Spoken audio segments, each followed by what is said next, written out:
listening to the intros, I actually found something interesting online about celery. I'm going to throw that in as well. We'll start with sharing my screen. Say hello to everybody. I can't wait to get outside where the weather is delightful. I love hot, hot, hot weather. So let me go to the beginning of my PowerPoint and let's see, unpin that one, bring this over.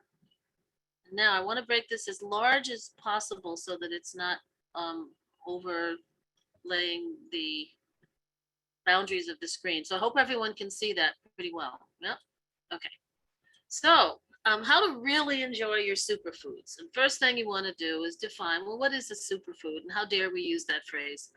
Well, the term is really coined for marketing purposes. And I have borrowed a fair amount of this text from a website, but I put the reference at the end of my PowerPoint. The if you can make something sound above and beyond everything else, then you can sell it and you can promote. But the superfood label is usually on reasonably nutrient-rich food, so it won't be on something that is kind of unhealthy. And it's supposed to be something which provides us an extra capacity to benefit our health. The truth is there is no single superfood that holds the key to good health and disease prevention.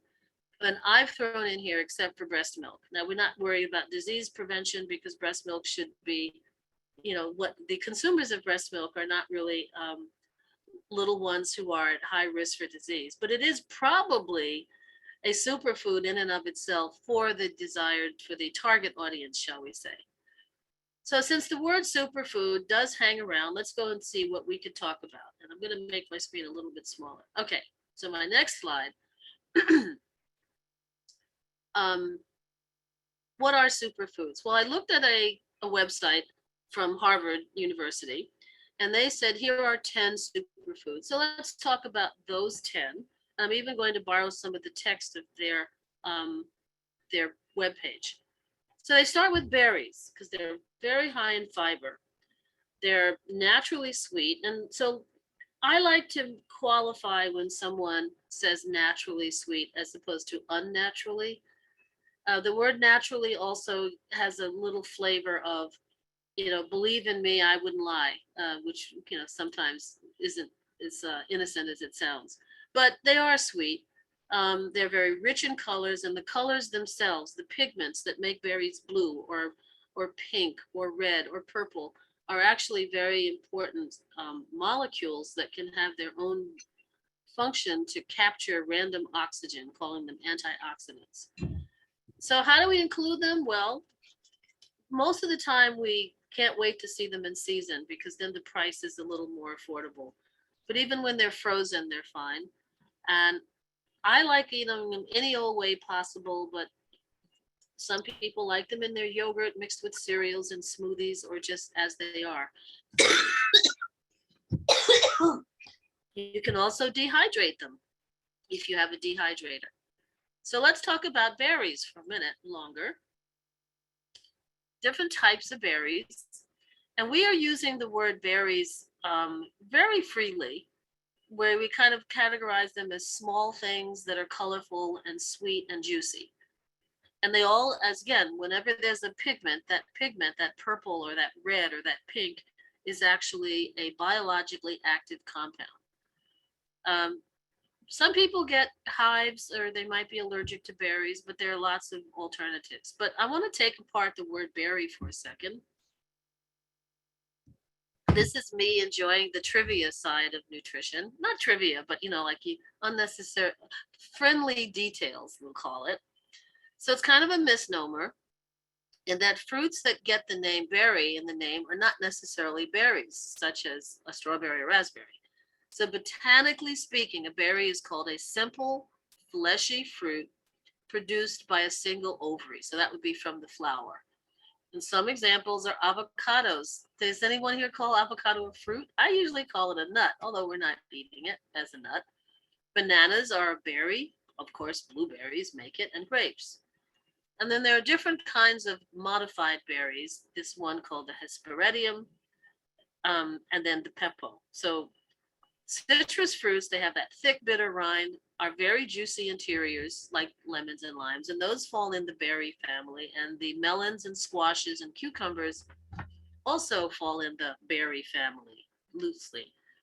And the food category that I think is almost humorous is the drupe, known as the foods that have a stone fruit center. The outer skin and the flesh are sort of soft and juicy, but the seed is hard. So if you really want to tell someone you're such a peach, you can just say you're such a drupe, but then you have to explain what you mean. Okay. So the second superfood that Harvard suggests is fish.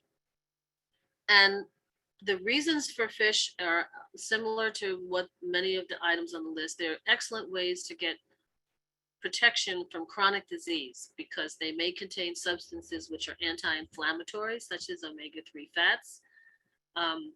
This is also an excellent source of protein. And if there were someone we had a panel today, let's say, and someone wanted to talk about the sustainability of fishing, that would be a very important discussion. So when possible, when you can identify sustainability, that's a good thing. And then they're mainly talking about the fish that are coming from cold Atlantic or cold seas, because those are the fish that will have most of the omega-3. They can be fresh or frozen, can be canned, like mackerel, which is so fishy, or sardines, which are wonderful, or anchovies, which to me are just fell out of heaven. These are all good sources of omega-3. Other fish are also excellent food, but they may not have very much omega-3 fats in them. So here are some examples of the fish that are rich in omega-3. Now, once you fillet a fish and put it on a plate, I'm really not able to tell you what it was originally. So I'm essentially trusting what a restaurant or a grocery store has labeled their fish. That they are a salmon or a bluefin tuna or a mackerel. Sardines are pretty easy to figure out because they're usually packed in like sardines. Next one, leafy greens. The list from the Harvard article about superfoods does use the phrase leafy greens. So we'll talk. They could be dark leafy, they could be red leafy, they could be orange. And what they all have in common is that they're usually great sources of vitamin C,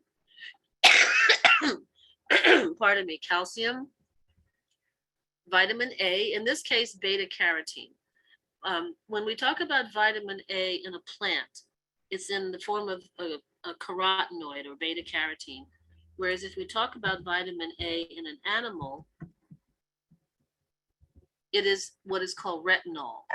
And that's a slightly different structure, but they all perform in the body as vitamin A. So there are other phytochemicals, and phyto meaning plant, chemical meaning chemical, that are found in leafy green vegetables. So one of the ways that I think we should stop boiling them. We should find another way to cook them, because that's how I grew up. And they were boiled, I said, a Southern cuisine. They were boiled for, well, close to an hour.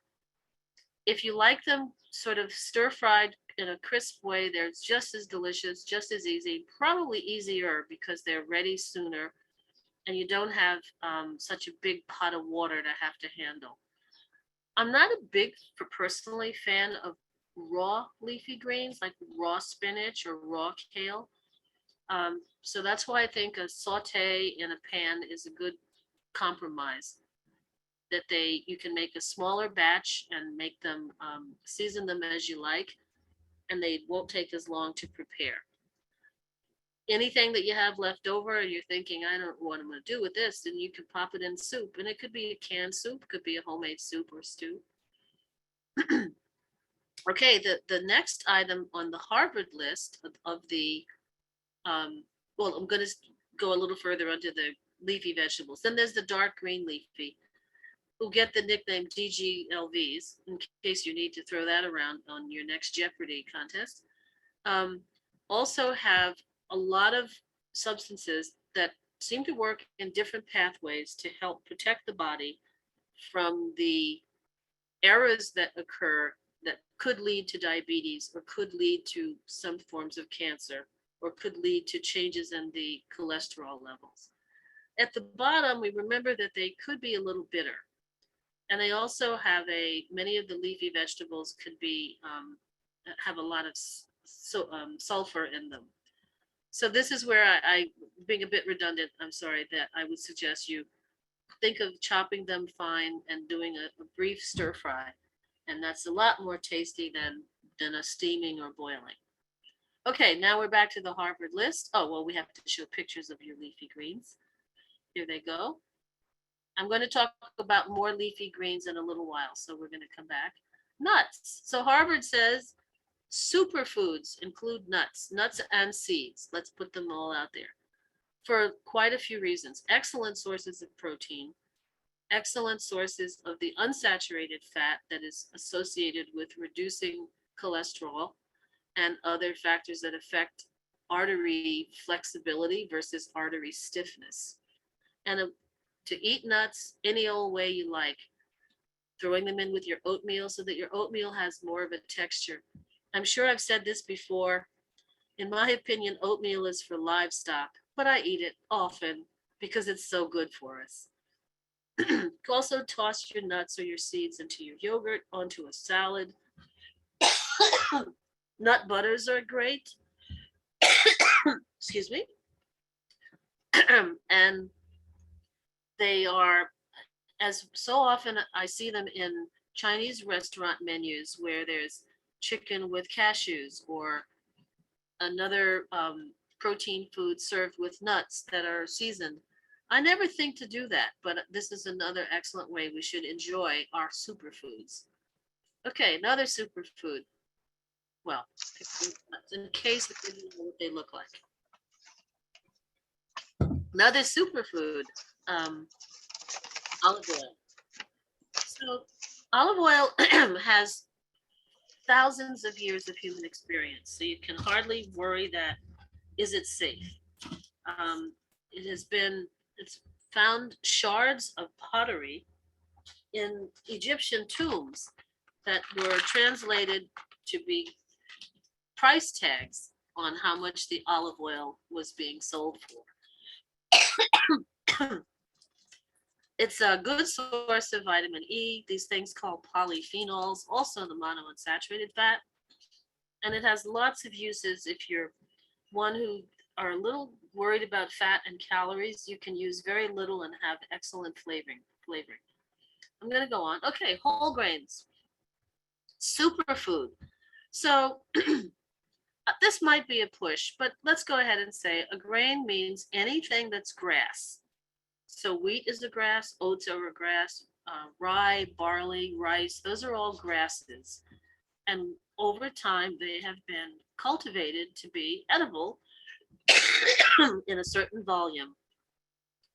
And I think we all get used to our faves. We have pasta, we have rice, a few different varieties of rice. Remember to, as often as possible, in other words, at least half of your grains throughout the day, ideally will be whole grains. As an old school baker, I find that 100% whole wheat flour is not that easy to work with for a lot of foods. And what most people don't like about brown rice is that it's chewy. So this is the goal. Eat half your grains whole. And hello, there's that oatmeal that's so good for us. Okay, quick sip of water. Next superfood, according to Harvard, yogurt. I do love yogurt. Great source of calcium and protein, very efficiently absorbed. And then the idea that the yogurt is thick is because the bacteria, very specific strains of what they call the good bacteria, have caused, the bacteria have eaten some of the sugar in the yogurt and then created an acid. And the acid then causes the yogurt to kind of, I don't want to say clot, but separate into, but without separating as it would be bad milk, where you have a liquidy part and little gummy bits of white. It's a beautiful some ballet of the bacteria and the protein, and you have a delicious and healthy and good shelf-stable food. So everyone eats yogurt sooner or later, and they love it or they'll, be indifferent. But keep in mind that some of the popular yogurts may have a lot of sugar added, and you can probably compromise a bit by mixing your own fruit into the yogurt and having it be as satisfying in your mouth as if it were a strawberry flavored or vanilla flavored or blueberry flavored. You also, as I think most of us have tried to use yogurt to replace mayonnaise or sour cream.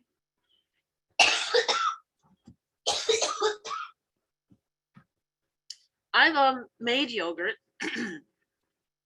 pretty successfully,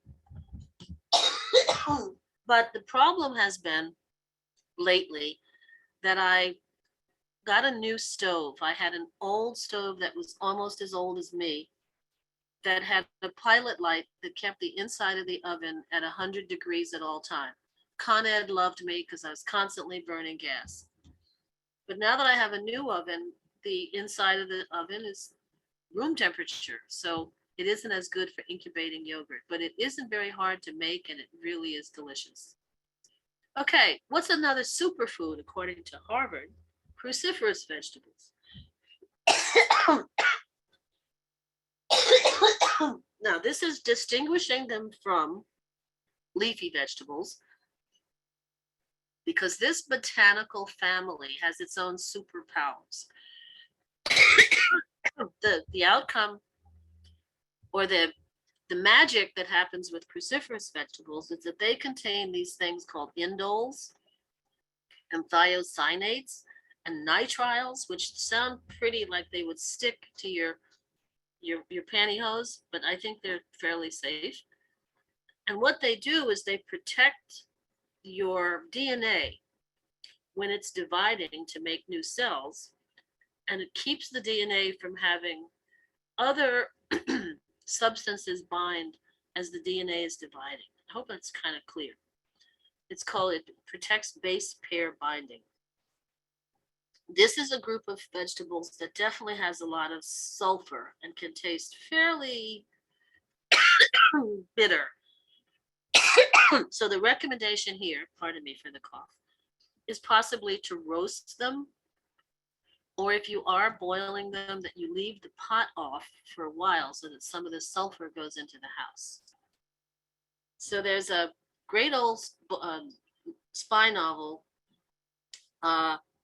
whose title I can't recall, but the main character's name was Arkady, and he was in Russia. And when he was searching for these bad guys who were taking the sable, the animals that their fur is taken from, and exporting them illegally, he went to New York and he entered an apartment building, and he said it was the first time in his life that he entered an apartment building that didn't smell like cabbage cooking. Okay, next superfood, here's a picture. So by the way, where does this name cruciferous come from? Here. It has to do with the flower. All of these vegetables, when they go to a flower, here's bok choy, different varieties of cabbage and kale. If you can see, these 4 petals are forming a cross. And that's why they're called cruciferous, because of the flower configuration. And sometimes during the spring, you can see lots of weeds that have the same flower, because the plant from which all of these vegetables is ultimately derived is really a wild mustard. And I'm going to show you that one. So back in, I could say millions of years ago, the wild mustard, and we could find this right now in Riverside Park, any of the parks where things are just wild and not well groomed. And these are wonderful, wonderful weeds. You can see here that the kohlrabi, oh, so sorry, let me put in this password. The kohlrabi was where the stem of the wild mustard became the main edible part. With the kale, the leaf of the wild mustard became the edible part.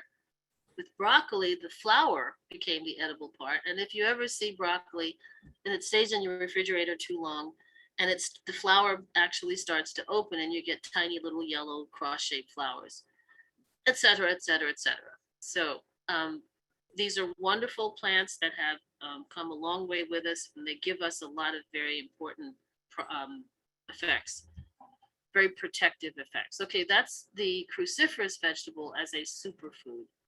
Now, what's the next superfood? Legumes. I have to laugh because half the time if you say legumes, everyone's wondering, what are you talking about? So we're really saying beans and peas. And they're excellent sources of protein, good sources of folic acid, fiber. Um, because of their soluble fiber, they're very good for lowering cholesterol. So have a role with preventing heart disease. And they're very versatile for soup, salads, spreads, um, lots of different ways to enjoy legumes. And they're eaten all over the world in one form or another. And I just want to emphasize here, if you don't feel like you have to soak them and cook a huge volume, you can buy canned beans. Yes, they are cooked in the can under a pressure cook process, and they do have sodium added. But you can generally fit that sodium into the day's sodium goal, as opposed to worrying about how much sodium is in the single serving of beans. And when you open that can of beans, remember there's that cloudy substance that sits there that looks kind of gross. That's actually some of the soluble fiber, which when the beans were pressure cooked, the soluble fiber came out into the liquid in the bean solution. So please don't rinse your canned beans, or if you do, save the rinse water also. Now, what's another superfood? Tomatoes. You might recall if I gave a presentation not too many months ago in which I talked about dietary inflammation scores and anti-inflammatory as well as pro-inflammatory. And the highest anti-inflammatory score is held by tomatoes. So if you could find a way to put a tomato on your plate 365 days a year, you're really cooking with gas. And that leads you to salsas, to sauces, a little diced tomato in your soup, dicing your tomato into a chili, fresh tomato, canned tomato.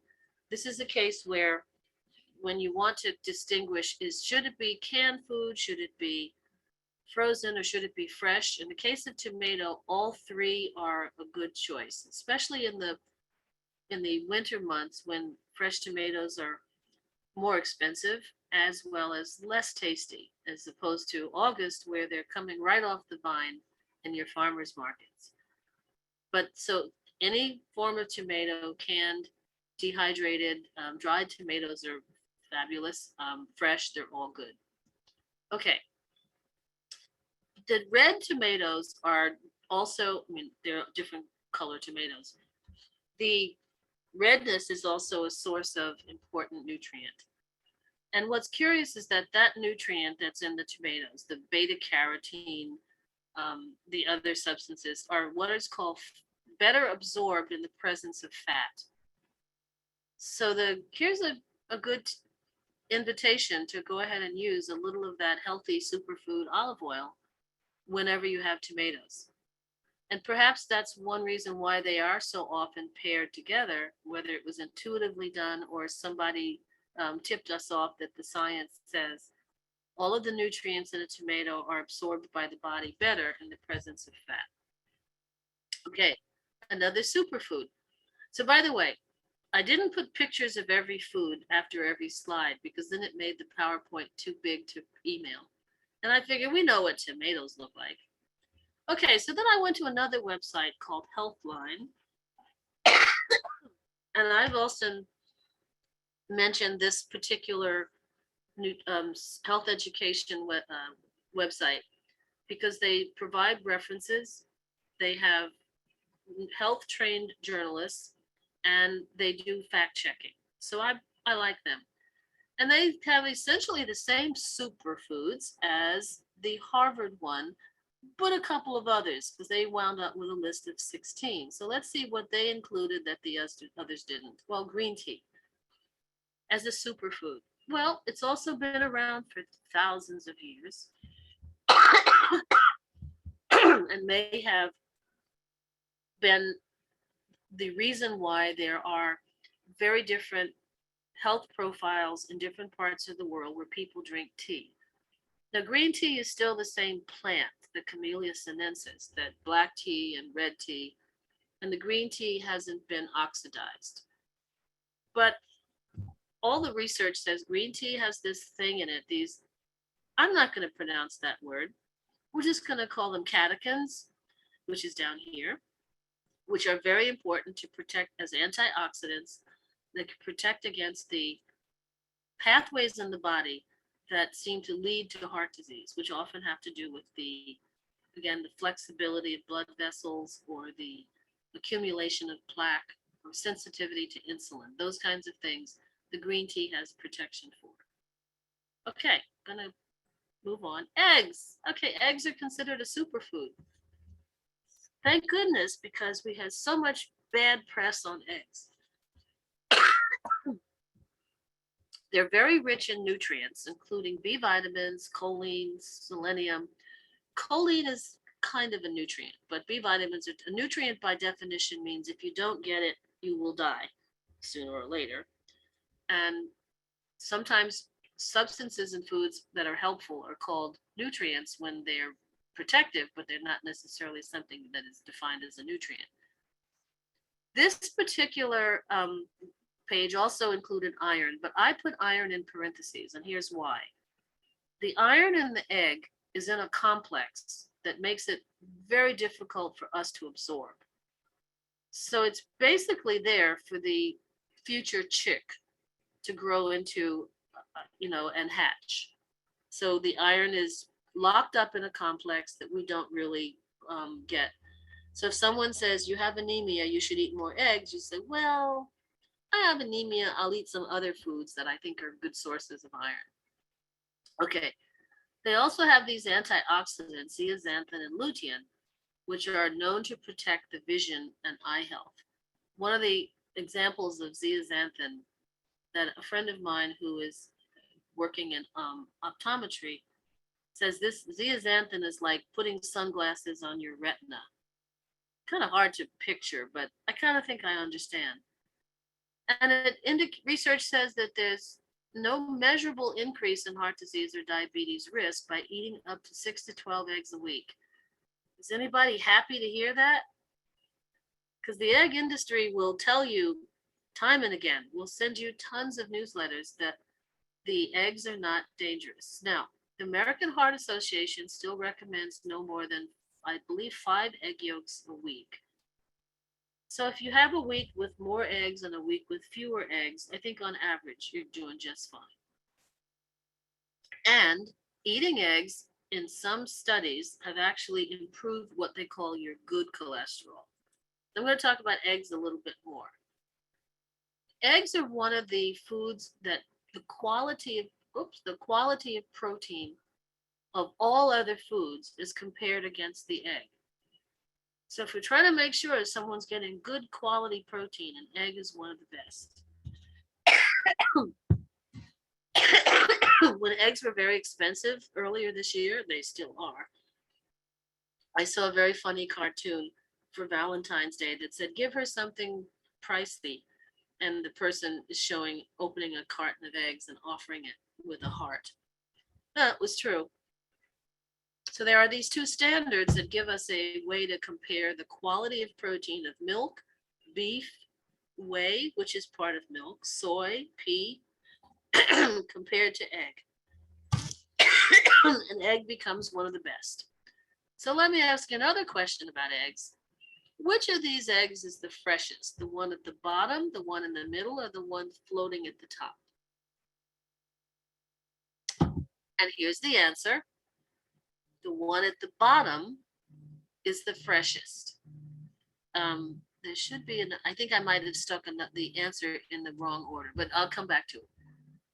But when you do have your eggs, the best way to store your eggs is with is in the carton they come in, because eggs have a porous shell and they lose moisture and gas through the shell. And that's when you crack a shell for an old egg and the egg sort of spreads out a lot. So the best thing is not to put it at the top shelf in your refrigerator, because the temperature may vary, and not at the bottom shelf where the temperature may be lower, but on a medium shelf, and keep it in the carton. Okay, so this is the answer to which egg is freshest. The egg that sinks and falls to its side is the fresh egg. If it sinks but stands upright in the bottom, pardon,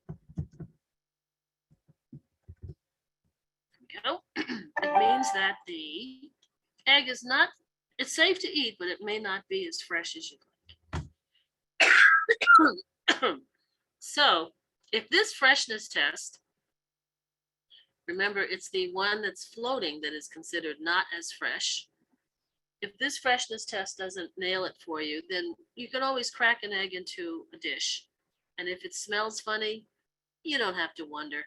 It's definitely, there's no sneaking up on a bad egg. Okay, moving away from eggs, the sweet potato is also considered a superfood in the Healthline article, noting it's a root vegetable very high in beta carotene, that's vitamin A, good source of other carotenoids besides vitamin A. And while we think of them as being sweet and therefore possibly problematic with blood sugar, they actually don't shoot your blood sugar up the way a piece of white bread will, even though it may have the same amount of carbohydrate. And for a picture of sweet potato, there are a lot of varieties. There are purple ones,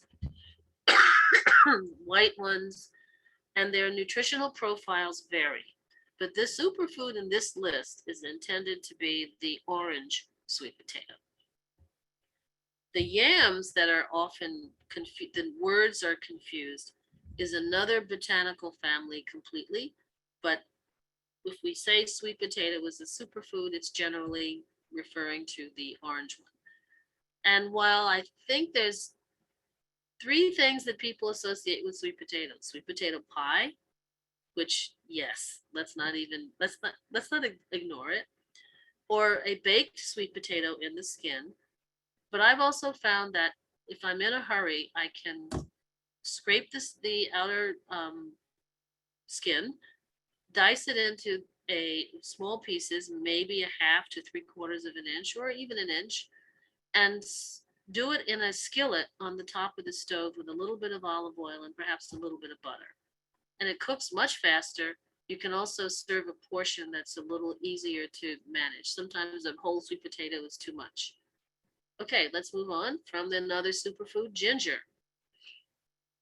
As a superfood, hands down, it's great. It can be in a juice, it can be in a tea, it can be powdered, and it's understood to have antioxidant and anti-nausea properties. I'm going to move on from ginger. Turmeric. And the turmeric is the plant, and the substance in the turmeric is the curcumin. So it's bright yellow. If you've ever cooked with turmeric and you go back to use that pot another time, it seems as though that bright yellow color is very persistent. It doesn't necessarily mean it'll change the flavor of future foods or the color, but you really have to put elbow grease in to get it out of your pot, or leave it. It's okay. That's the active compound, as I mentioned. Studies show that the curcumin can be effective in treating and preventing chronic diseases. Now, this phrase seems to come up a lot, and that's why I want to point out. A chronic disease means that somehow some pathway that keeps an organ functioning has not been as efficient. So the blood vessels that support the heart, or the sensitivity of cells to insulin, lots of different pathways, and curcumin seems to be able to help delay any of those pathways of let's consider it sort of loss of function. So far, everything has been the nuts and seeds, the ginger, the curcumin, the sweet potatoes, the leafy green vegetables, the olive oil, the legumes, basically lots of foods that come from plants. Can't go wrong. Let's not forget mushrooms. A surprising good source of vitamin D, also potassium and fiber. It's associated with a greater consumption of vegetables in general. In other words, the association is if you have a side of mushrooms, you probably also have a side of broccoli or string beans. And the mushrooms simply make everything else taste good because mushrooms have that umami flavor that is associated with MSG that makes everything taste not necessarily meaty, but savory. So, as a side dish on their own or mixed with other foods, mushrooms are nutritionally great as well as enhancing others. Last point about mushrooms, which is interesting, is that if you wanted to grow them or if you wanted to, buy an old warehouse and set up your own mushroom farm, I don't think anybody listening today is going to do that. But let's pretend you basically can get agricultural waste and use that to grow your mushrooms on instead of having them wild foraging. So that sort of makes them a sustainable food system. You're here for sustainable. And then the Healthline article thinks seaweed is another superfood. We usually don't think of these on our American plate. Sip of water, and we're going to go. But many other parts of the world use bits of labor and to wrap your maki rolls or your California rolls. And these aren't nutritionally valuable foods, even though they seem to be sort of they're handled like a tortilla as opposed, something that you use as a tool, but it really is an excellent food. Okay, another superfood that the Healthline article suggests is garlic. Who doesn't love garlic? It's in the close family of onions and leeks and shallots. Good source of manganese, vitamin C, vitamin B6. And I thought I would stop down at the bottom here and note how garlic may play a role in preventing certain types of cancer because it's called anti-proliferative. Here's what that means. Let's imagine we started with onion varieties and we take from those onions some extracts, and those extracts are defined here. Okay, quercetin, quercetin, I'm saying too many syllables there. And then you find a certain kind of cell that certain properties of a cell that could cause it to become a tumor and then metastasize and affect other healthy tissue. Now, if you put some of those extracts in that cell, you find that these tumor cell cluster, they don't proliferate. So it's like saying that there's products in onions that in both an experimental way and an observed way seem to be able to protect us from certain kinds of cancers to keep this cluster of cells from dividing and growing and affecting healthy tissue, but instead breaks it up. So instead of proliferating, it's anti-proliferative. Go onions, put an onion on the plate, if you don't mind. Okay.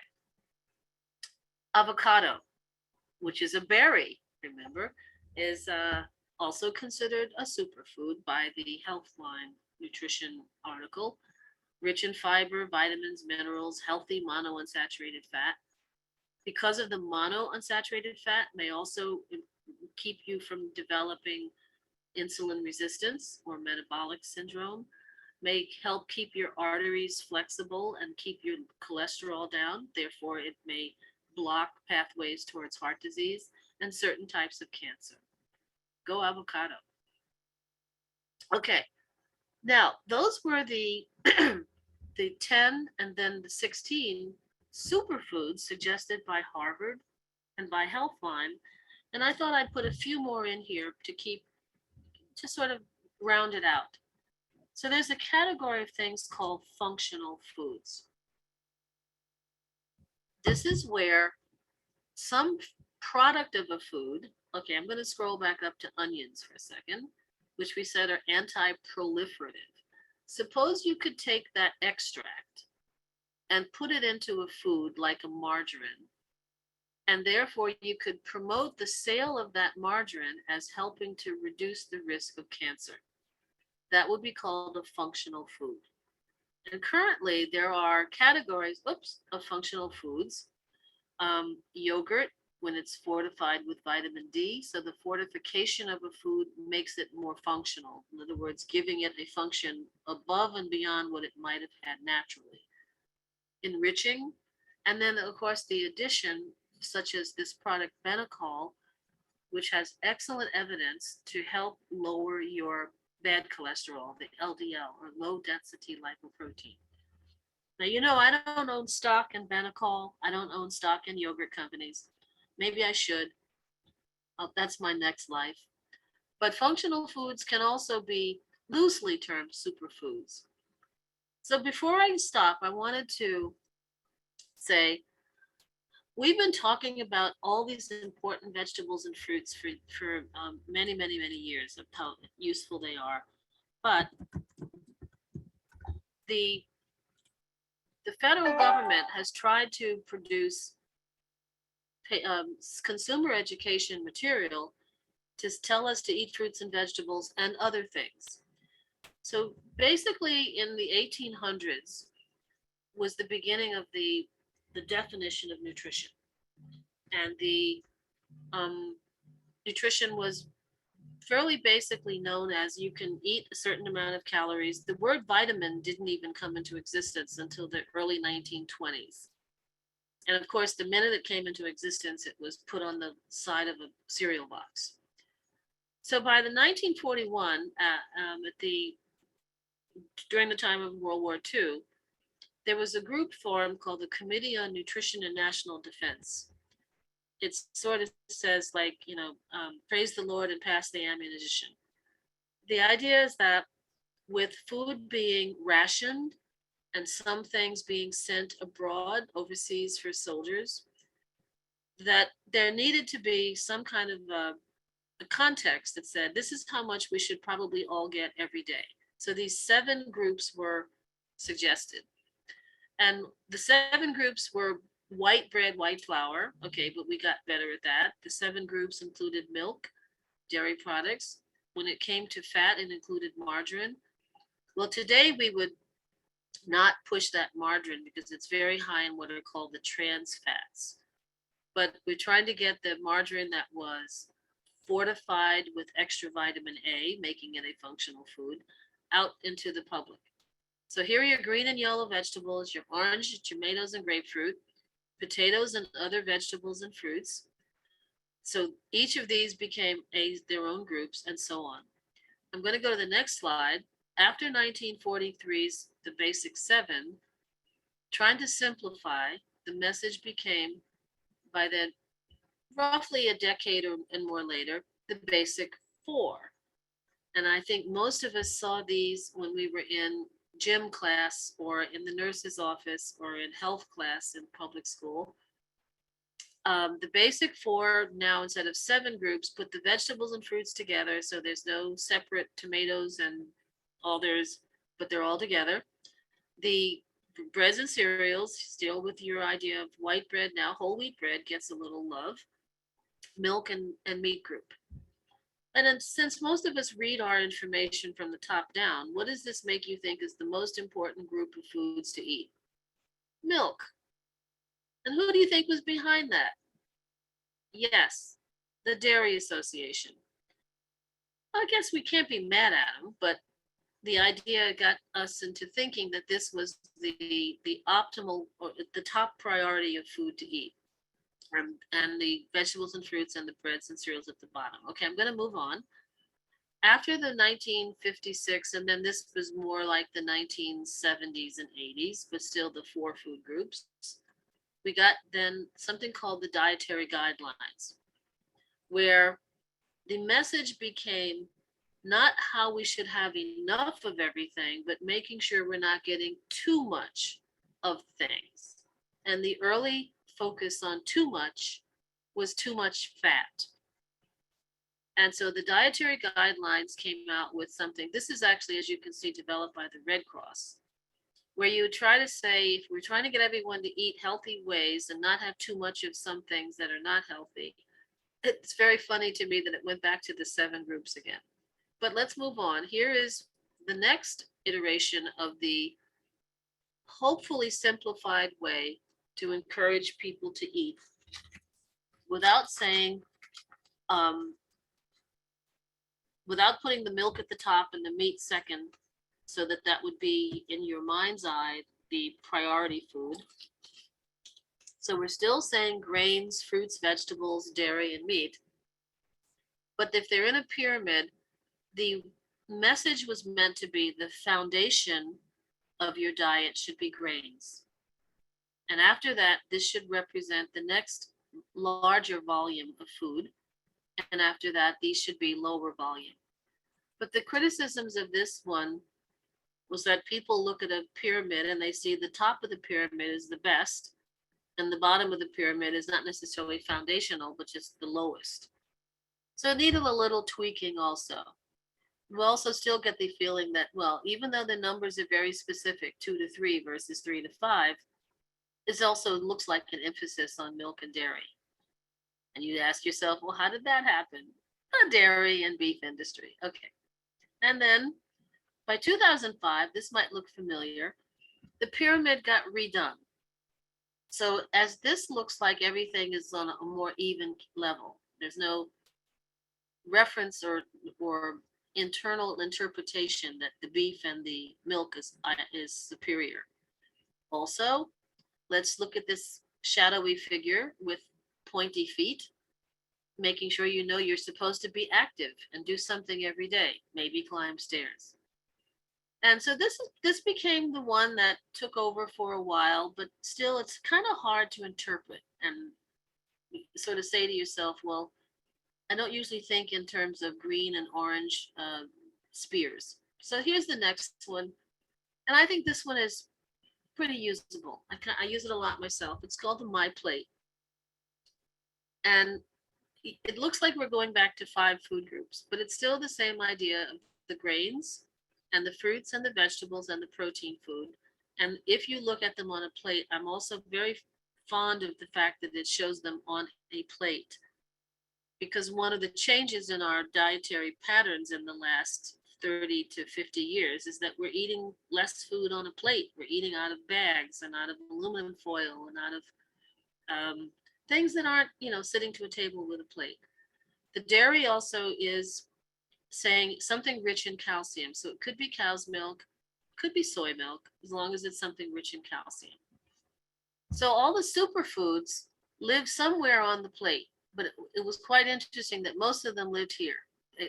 They're most of the things that are colorful, high in fiber, rich in antioxidants, and have some sort of a juicy, stemmy, crunchy thing about them. And then over here, the fish, over here, the eggs, and here's the whole grains. Okay, so what's the next slide? If we took that same My Plate and we applied it or interpreted it for us, we're still looking at, this one is trying to say, well, let's do it in realistic terms of not that we're all going to go to the supermarket and buy a large volume of produce. So here is a chicken breast, here's some peanut butter or a nut butter, here's the egg, here's the fish, here are the beans, here is the dairy, the whole grain, the fruits and vegetables, once again showing realistically some frozen, some fresh, some canned, and the other vegetables realistically showing convenience sauces in a jar, as well as frozen and canned. So hopefully the themes that go through frequently are most of the space on our plates should be filled with fruits and vegetables, colorful things that are rich in antioxidants, rich in fiber, rich in folic acid, and all the good things. Throw in some olive oil, throw in some nuts and seeds. Make sure you include some mushrooms and enjoy. That's the good stuff. another version of the same one. So I'm going to go down and here. There are things that used to be superfood, which I think are slipping away, like red wine. I think is losing some of its seat on a throne. Stick margarine definitely is out, and the critique of meat as far as the amount that we eat is also now no longer a superfood. There was a time a steak was considered, apex. And now I think, oh, sure, everyone still wants it, but nutritionally, we would tend to back away. And I was wondering, what are your superfoods? Celery didn't get mentioned, pardon me, in any of those lists. And celery has a lot of interesting beneficial roles, reducing inflammation, both in the seeds, if you use celery seed as a flavor, as a seasoning, plant compounds that reduce inflammation, such as this thing called caffeic acid. Look at all these hard to pronounce words. They must be important. And that's in celery. So maybe if you made a hummus out of your beans, or you took some peanut butter, because nuts and seeds are good, and you use your celery, it's just a great superfood snack. My favorite superfood, which if you've ever chatted with me, is popcorn. And we all find popcorn in the store. Skinny Pop, Wise has popcorn, Lay's has popcorn. It's not so hard to do it at home. You can do it in a paper bag like you see there, and it can be salt free. When I've done it in a paper bag, I lament the fact that a lot of the kernels don't pop, and I'm not big on wasting my kernels. But the old fashioned doing it in a pot on the stove, this little hunk of butter here, we're going to pretend it's not there. And there are some items you can buy that you can also microwave in, and then there are the air pop machines. So popcorn is a whole grain. It's got the nutrients of a whole wheat, and it's delicious. And it's not meant for livestock. Okay, and as I think I'm down to 53 or 56 slides. Just to make sure we know, when it comes to eating starchy things, we're not turning them into superfoods, but we're saying that if they're cold, after cooking, but cold, or let's just say cooled off to room temperature, they are actually more body friendly than they are when they're hot. I'm not sure we're going to stop eating hot rice or hot noodles or hot pasta. But it's useful to know that when you eat cold noodles, cold potatoes, cold rice, that the glycemic index is actually significantly lower, and the way it affects your body is significantly different. Okay. Other superfoods that are kind of mentioned briefly, because yogurt was one of them, are other things that have the microorganisms that are very friendly to your gut.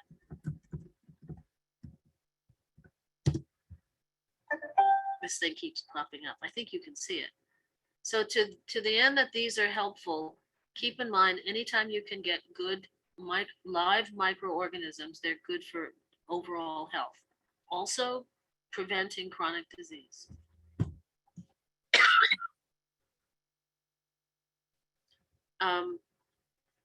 So this is also leaning towards the idea of supporting gut microorganisms. And you can see, while the projected target is to support your intestines, it's all the same superfoods. The dark green leafy vegetables, the bright colored fruits and vegetables, the things that are berries, because remember, berries include banana and avocado, all the way up to the nuts and seeds. It's almost like there's no way you cannot make a good case for the value of these nuts, plant-based foods in your diet. And here's my list of references for Healthline, for Harvard, and for the summary of the history of dietary advice. So I have 2:10, 2:09, and I know we started a bit late, and I wanted to be sure that we got everything in. I hope if there are any questions, Barbara, this would be a good time.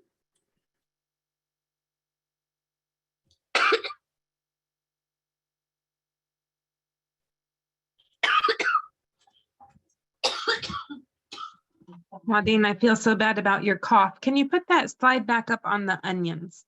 Yes, the anti-proliferative. My daughter went away to Baltimore for a weekend with a friend who was having a birthday, weekend, and she came back with a cold, and that was the first weekend of April. She's over her cold. Guess who still has hers? And then I cough anyway. So we're going back to the onions, right? Onions, where are you? And this one, because I think it was actually the garlic. No, the picture, the one that you just showed. Thank you. Okay. Mhm. Yeah, I want to take a picture.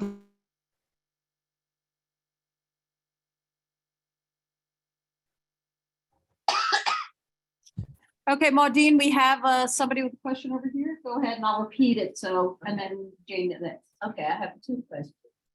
One is, are there any seasons you would recommend being especially good? Oh, and Maudene, any seasonings that you would recommend that would be especially good? Oh, that's an excellent question. Oh, okay, you caught me with my answer slow. One of the things about turmeric is that it doesn't have a very strong flavor. It is bright and colorful, and it is part of a blend. So I would say turmeric is really friendly for a lot of foods, if you don't mind the constant yellow reminder. Ginger lends itself to a lot of different foods, even though we often think of it as either gingerbread, ginger cookies, or a stir fry. Ginger actually makes everything more interesting, but you can actually feel like it's very hot if it's very direct on your food. Maybe someone else in the group while I'm coming up with ideas for seasonings. And I have another. Oh, Yes. there's a second question. I think turmeric though, you have to add a little bit of pepper, don't you? Just to really get the nutrients from it. Yes, That is definitely reported in so many different references. And I find that so interesting that they have to be paired.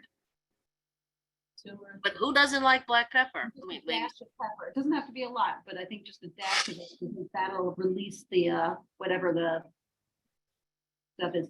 All right, second question, and then Jane after. Go ahead, you had a follow-up? Yeah, the second question is, what about those delicious Japanese potatoes, sweet potatoes, the dark red one? Oh, okay, everybody heard that? The question about the Japanese, those dark red potatoes, the Yeah. purple ones? Are they nutritious? They seem to be. They're on the outside they're red, but on the inside they're white. Yeah. Yeah. They don't. Well, the absence of color means there's an absence of beta carotene. Mhm. But I wouldn't consider them inferior, or leave them in the store and only buy the colorful ones.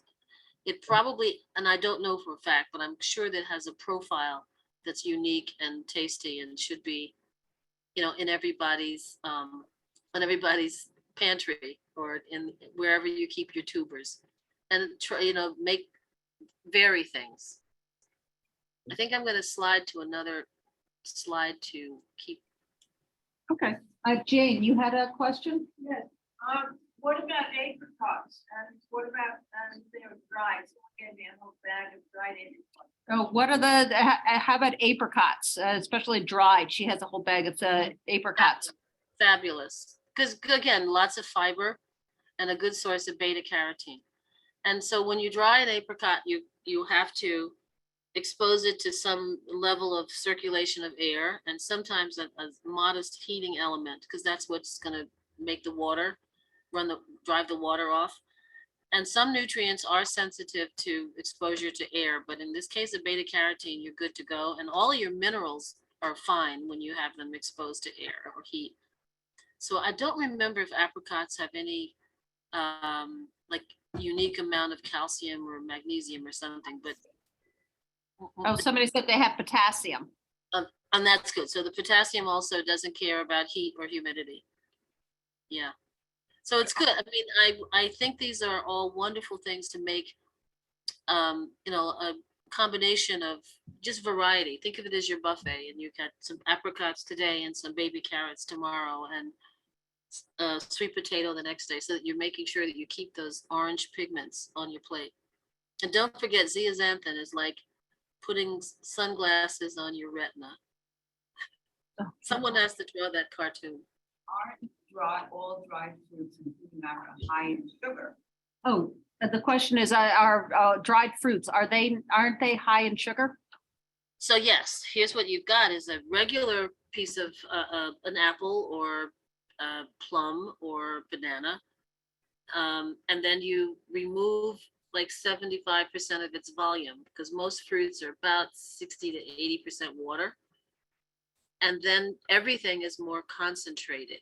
So what carbohydrate might have been in the banana, in a, let's say 4.5 inches of banana has about 15 grams. Now, the dehydrated banana pieces in your hand are so much smaller, but they still contain 15 grams. So in a way, I would be cautious to say they're high in sugar. They have the same amount of sugar as an equivalent piece of fresh fruit. And that's okay. And but here's where it might be a bit tricky. If you're someone who is conscientiously budgeting your carbohydrate every snack and every meal, and many people do and don't mind doing it, and it gives them a good health outcome. And when I say budgeting your carbohydrate, you're saying you're just making sure you're kind of within a certain limit and not over that. Then dried fruit will be a smaller mouthful than fresh fruit for the same amount of carbohydrate. So that's why I like to mix dried fruit with sunflower seeds or cashews or something like that. So you get something to eat and your tummy and your mouth are happy, and you get the sweetness. But yes, they are high in carbohydrate, mainly just because they've been shrunken in a way. Just a second. Is there anybody online? And then I'll get to you next. Is there anybody online who has another question?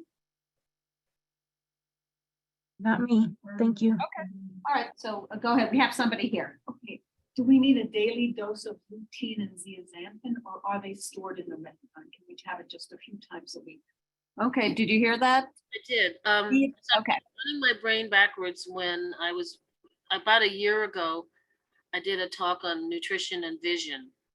And the zeaxanthin is something that we should probably get daily. It's just the sources are not as readily available as like protein or vitamin C. And I'm trying to recall the second half of the question. The more frequently, the better. Okay. Couldn't you tell us what other sources of zeaxanthin are? Oh, do you, what are other sources of zeaxanthin? In general, I would keep it at plums and oranges, but you know something, if my screen is still on view, Yes. I'm gonna cheat. I'm gonna go let Professor Google answer that for me. Sources of zeaxanthin. Okay, and then we're gonna have to end soon. We're ending late because we started late, but it's almost an hour. Okay, yeah. So the thing I love about Google is that I can spell it wrong and it still lets me get the information. Okay, I'm sorry. I'm on a secure website that makes me re-enter my password. Okay. Well, here's a Healthline, as you know, one of my favorite websites. And in short, they're saying goji berries, eggs, human milk, corn, some of the richest sources of zeaxanthin, along with leafy vegetables and pumpkin. Oh, okay. I'm just opening it up and see. I also, with a question like that, if I were trying to get a concise answer quickly, I would go to images. You still need, and I point out over here, then this is Healthline that I don't know, I should have stock in Healthline maybe. But you can see here that's medically reviewed by a registered dietitian. And then when you look at them, you see this 1 and this 2 with a little check mark. Those are where they provide the sources of the information. I'm also a big sucker for pictures. So let me go back over here. And if anyone recognizes a very slow operating system, they're looking at mine. One of these days, I'm going to get that new laptop. So here's where if I pull out an image, I want to make sure that I trust the source. So my food data sounds like a blog. Discovery Eye Foundation. I might hope that they've researched their work fairly thoroughly. And I think the images that are going to pop up sometime between now and Saturday will be, again, leafy veggies, eggs, fruits, and a silly picture of keto. Okay. This was hard to interpret, but this little thing here is called a macula, a tiny little circle. And the zeaxanthin seems to deposit there as a protection against the ultraviolet rays of the sun. That's why it's called putting a sunglass on your retina. Okay, so they're telling us that 1 cup cooked or canned, you get this much out of kale, this much out of spinach, collards, ground peas, turnips, corn, egg. That's a decent general representation. And I like the fact that I've kind of I'm forced to clean up my own phrase, which is when it's purple or blue, you're getting it. But look at these guys, they're green. In part, and corn is neither. In part, the pigments that are in there are basically masked by chlorophyll, but they're still there. So I think this is that was an excellent question. What are the other sources that are part of this family?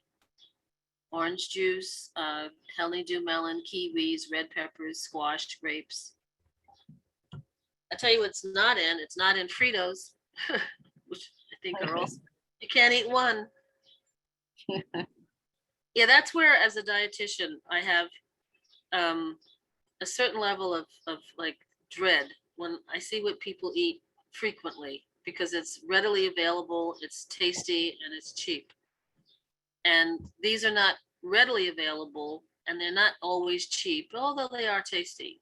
Well, okay, you can qualify that too. So that's where those people make those things called functional foods. They can take some extract out of this and put it in a chip and say, now you're eating a chip that's got all the vegetable goodies that you need. Well, I have one other question. Oh, last question. Go ahead. I have a 2:30.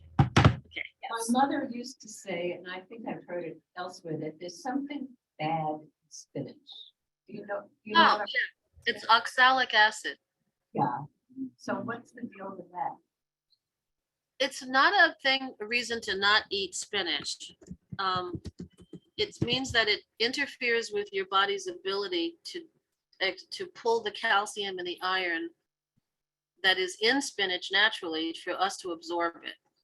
And the oxalate might be a problem for people who have kidney stones.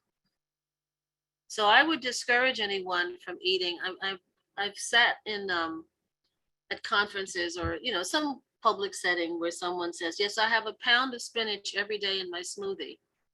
And I've really bitten my tongue thinking, should I just tap her on the shoulder and say, don't do that anymore? Or should I mind my own business? So I do it like 50-50. Sometimes I talk and sometimes I don't. But the oxalate is not necessarily going to cause kidney stones. If you have them, then you're advised not to eat foods which are rich in oxalate. And if you do enjoy spinach because it's got all the wonderful beta carotene and the folic acid, then it's still a very healthy food. But I would say not daily, and kind of mix it up with other things across the week. Is that a reasonable answer? Yeah. Oxalate, other things, but spinach is famous. And so, all the pictures of Popeye eating spinach to get the iron to make him, strong. The iron in spinach is unabsorbable, completely blocked the leaf because of the oxalate. But you can get iron from other things. So I don't think spinach has been keeping a dark secret. It's a good food for what it is good for. So it's not like. Right. Good. All right, so I think that does it. Maudene, thank you for staying late. Okay? Appreciate it. And as always, we look forward to seeing you sometime in the future. Okay. And All not right. my bicycle, Huh? not my orange bicycle. I love your orange bicycle. You know, it's very you. Very Excellent as always. Thank you so much. thank you. All right, take care. Thank you so much, Thanks. Maudene. Bye-bye. Thank you, Barbara. Bye. Bye.